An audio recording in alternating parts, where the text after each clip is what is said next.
दिल्ली के नाबालिग लड़की हत्याकांड ने पूरे देश को दहला दिया। लोग सवाल पूछने लगे कि जब पूरा मर्डर का वीडियो कैद है तो फिर साहिल को सजा देने में देरी क्यों हो रही है, और आखिर कौन से सबूत पुलिस जुटा रही है, और आखिरकार क्यों सबूतों को जुटाने की जरूरत पड़ रही है, और जांच क्यों चल रही है जबकि वीडियो तो है ही। इससे बड़ा और क्या सबूत हो सकता है। तो जब भी ऐसे वारदात होते हैं कई लोगों के मन में ऐसे सवाल उठने लगते हैं। तो चलिए आज इन्हीं सवालों के जवाब आपको बता देते हैं। वारदात के बाद पकड़े जाने पर आरोपी साहिल ने अपना गुनाह कबूल कर लिया। उसने वारदात की सीसीटीवी देखकर उसमें खुद को पहचाना और साक्षी के मर्डर की बात स्वीकार ली। वो साफ कह रहा है कि उसी ने लड़की को मारा है, लेकिन फिर भी पुलिस को चश्मदीद और सबूतों की तलाश है।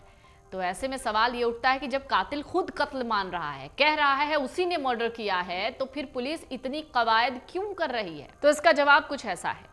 पुलिस अधिकारी कहते हैं कि अगर एक सबूत को दूसरे सबूतों के साथ जोड़ा जाता है तो एक ठोस सबूत बनता है। बस वही ठोस सबूत पुलिस को चाहिए होता है कोर्ट में पेश करने के लिए। मान लीजिए किसी ने आरोपी को चाकू मारते देखा, तो सपोर्टिंग एविडेंस ये होगा कि पीड़ित के शरीर पर चाकू मारने के घाव हो, लेकिन वो चाकू का घाव है, इसलिए मेडिकल जांच होगी जिसमें कहा जाएगा कि पीड़ित को धारदार हथियार से चोट आई है, और इसके बाद पुलिस वो चाकू बरामद भी कर लेती है। तो ये पूरा सीक्वेंस हो जाएगा कि इस चाकू से आरोपी ने हमला किया, पीड़ित को जख्मी किया, घाव दिख रहे हैं, मेडिकल रिपोर्ट में इस बात की पुष्टि हो जाती है। पुलिस अधिकारी कहते हैं कि एक सबूत के तहत ये भी पता चल जाता है कि चाकू कहां से आया, कहां से खरीदा गया, कब खरीदा गया। ये सारी जो श्रृंखलाएं हैं आपस में जुड़ जाती हैं, तब एक परफेक्ट प्रूफ बन जाता है। बयान को लेकर वो बताते हैं कि पुलिस अभिरक्षा में दिया गया मुल्जिम का बयान अदालत में वैलिड नहीं होता है जब तक कि वो बयान एविडेंस एक्ट की धारा 27 के तहत पुष्ट न हो सकता है बाद में जो मुल्जिम है वो कोर्ट में मुकर जाए। कोर्ट में भी आरोपी के संबंधित बयान ही मान्य होते हैं, जैसे कि आरोपी ने चाकू से कत्ल किया, पुलिस ने उसी की निशानदेही पर वो चाकू बरामद किया।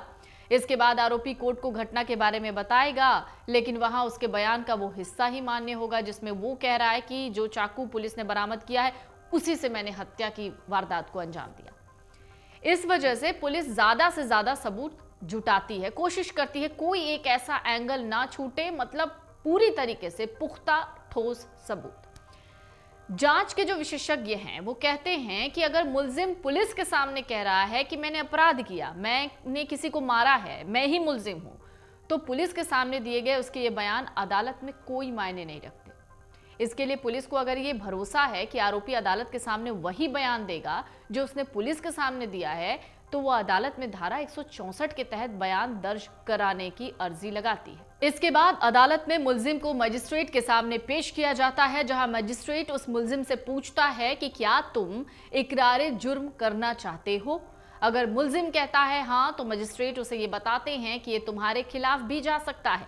अगर इसके बावजूद भी वो मुल्जिम कहता है कि वो इकरार जुर्म करता है, इसके बावजूद भी अगर वो मुल्जिम कहता है कि वो इकरार जुर्म करता है और वो बयान देना चाहता है, तो वो मजिस्ट्रेट किसी दूसरे मजिस्ट्रेट को उसके बयान दर्ज करने के लिए नियुक्त करते हैं। फिर वो मुल्जिम उस दूसरे मजिस्ट्रेट के सामने एक बंद कमरे में अपने बयान दर्ज कराता है। इस दौरान वहां पुलिस मौजूद नहीं होती। बयान दर्ज होने के बाद उसे केस फाइल में लगा दिया जाता है। अगर उस बयान में मुल्जिम अपना गुनाह कबूल करता है तो ये उसके खिलाफ जाता है, और अगर मुकर जाता है तो पुलिस का काम बढ़ जाता है। यही वजह है कि पुलिस को इस तरह के मामले में बहुत सारे सबूत जुटाने पड़ते हैं, क्योंकि अगर कोई एक सबूत कमजोर पड़ जाए तो दूसरे सबूत मामले को पुख्ता रखें। अब इन मामलों में क्या होता है, पुलिस क्राइम सीन को रिक्रिएट करती है। क्यों?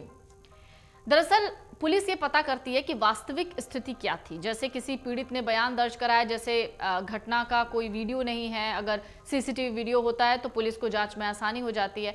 तो ऐसे में पुलिस वादी के बयान को देखती है जिसमें वो कह रहा है कि मुल्जिम ने उसे 10 मीटर की दूरी से गोली मारी या बिल्कुल करीब से जाके चाकू मारा।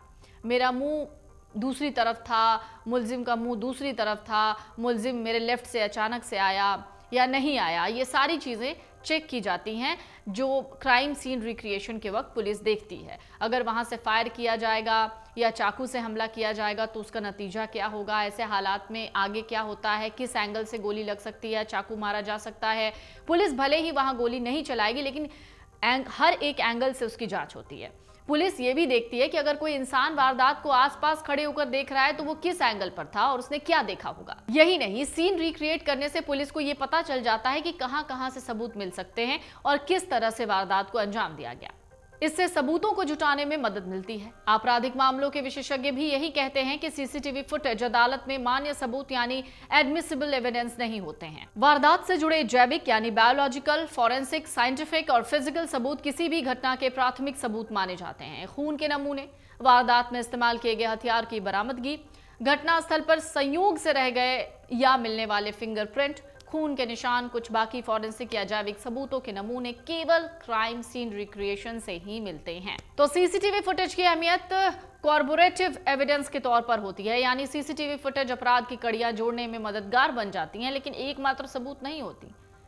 कड़ी मौलिक और पारंपरिक वैज्ञानिक सबूत ही होते हैं। भौतिक साक्ष्य के रूप में यानी फिजिकल एविडेंस के रूप में इलेक्ट्रॉनिक दस्तावेज वैलिड नहीं होते, एक्सेप्टेबल नहीं होते, स्वीकार्य नहीं होते। एविडेंस एक्ट की धारा 65B द्वारा निर्दिष्ट तरीके से साबित होने पर सबूत में कंप्यूटर जनित इलेक्ट्रॉनिक रिकॉर्ड एक परीक्षण के तौर पर स्वीकार्य है।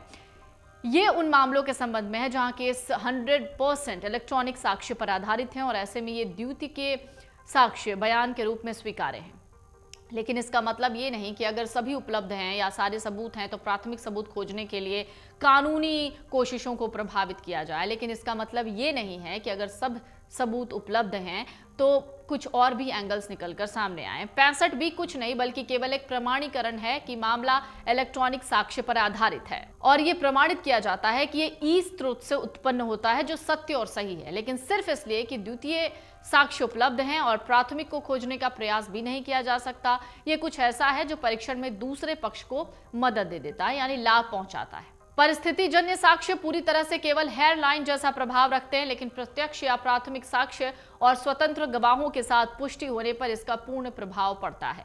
आपको फिर से बता दें, 28 मई 2023 को दिल्ली के शाहबाद डेरी इलाके में साहिल नाम के एक सिरफिरे आशिक ने अपनी प्रेमिका को चाकू से मार दिया। उसने साक्षी जो लड़की थी उस पर चाकू से 20 से ज्यादा वार किए। इसके बाद उसे चैन नहीं मिला, उसने पत्थर से उसे मारा, उसका चेहरा कुचल दिया। इस हमले में साक्षी की मौके पर मौत हो गई।